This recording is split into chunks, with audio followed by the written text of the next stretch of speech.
I would recommend SOFA to everyone in the industry who has an idea to support films, be that on a platform, be that in distribution, be that in a museum, anything apart from the actual making of a film.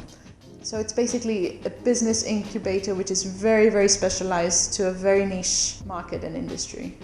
My name is Viki Antonopoulou.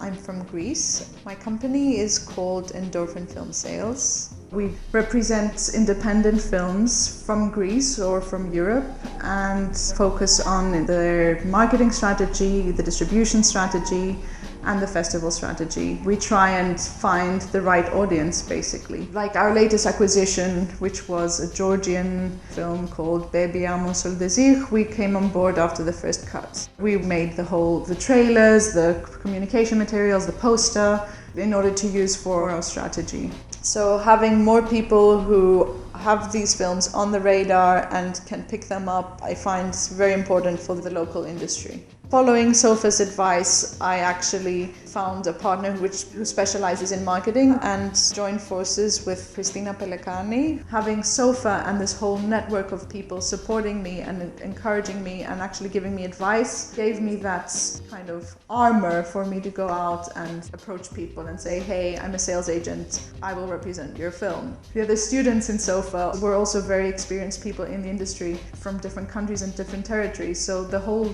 knowledge and energy that everyone put together working and helping each other out as well was something that really made this happen.